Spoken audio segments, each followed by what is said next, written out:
Assalamualaikum. Waalaikumsalam. Assalamualaikum. Ini penilang Malakas. Ayun o, nakuha na namin ang aking non-professional license. Dumating kami dito ng 8, makaka-uwi kami ay 12:20 na. Okay, pauwi na kami. Thank you Lord. Bibirenda muna kami. Tanghalian na pala. Jollibee daw, Jollibee. Okay. Bye-bye. What's up mga habibi?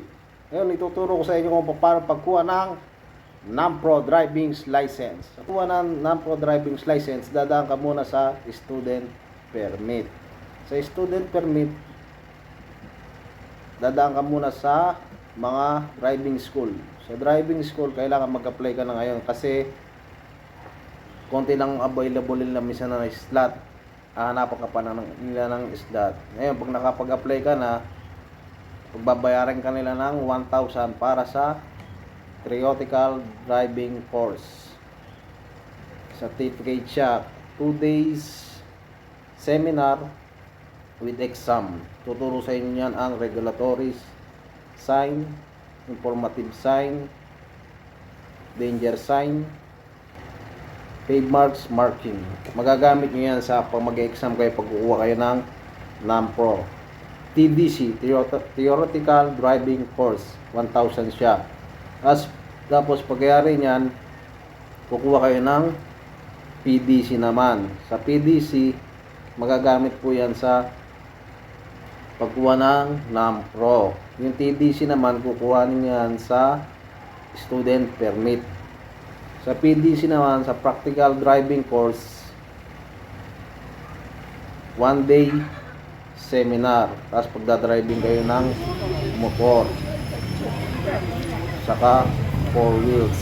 Ngayon sa PDC, sa practical driving course, halimbawa, sa DL code siya, kukuha ninyo yung motor. Sa motor, sa single is automatic, saka manual. Sa manual, pwede nga mag-drive ng automatic. Sa automatic, hindi ka pwede mag-drive ng manual. Ganyan siya kumuha sa akin. Lagyan nila ng X kung ano kukuhanin mo. So, sa single, 2,500 siya. Babayaran nyo, automatic or manual. Ngayon naman, sa A siya. DL code niya, A. Single. Sa tricycle naman, A1. Saka minicar. Ganyan siya. 2,500 din yung bayad niya sa A1. Tapos sa kotse, 4 wheels, 4,000 na ang bayad nyo sa PDC, Practical Driving Course. Sa 4 wheels, ganyan siya. DL code niya. Every code mo, may bayad. Kunyari, kumuha ka ng A, 2,500 siya. Kunyari, kumuha ka ng A1, 2,500 na naman siya. Kumuha ka ng B, 4,000 siya. Ganon siya ngayon. Hindi ka mukha dati na 1, 2, 3. Pag kumuha, yun na yun. Yun, puro bayad ngayon. Tapos pagkayari niyan, meron ka ng practical driving course, meron ka ng TDC. Sa TDC, pwede ka na kumuha ng student. Tapos, ang PSA, passport. Kung meron kang PSA. Kung may passport ka, passport. Ganon. Tapos yung TDC. Tapos, pag kumuha ka niyan, kukuha ka na ng student permit. Sa student permit, bayad sa student permit is 250. Para sa application fee, 100. Tapos yung 150, doon yun sa student permit. Sa student permit naman, kailangan mo pa ng medical. Medical is 550. Pag binigyan ka ng certificate ng medical, kailangan dalawa kuhanin mo. Kasi yung isa noon, gagamitin mo sa non-pro.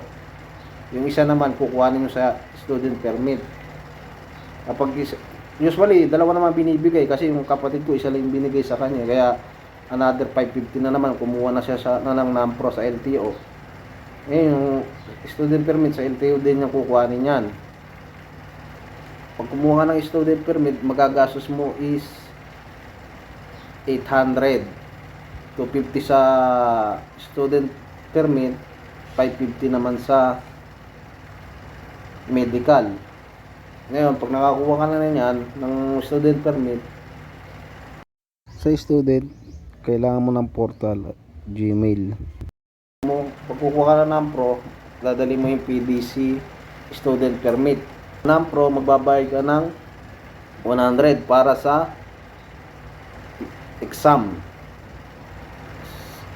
Ngayon, pag nakapasa ka sa exam, 60 passing grade is 47. Up to 60, ang passing grade 47.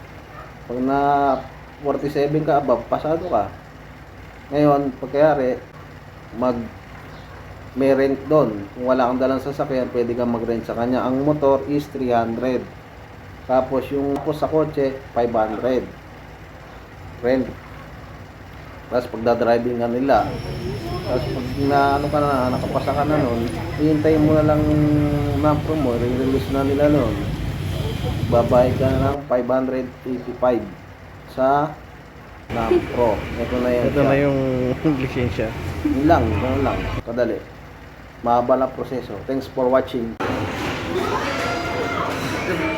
Siyempre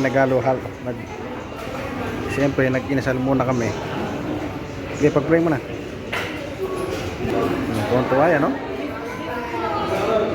Wala pa yung barbecue, halo-halo. Halo-halo lang. Isa lang.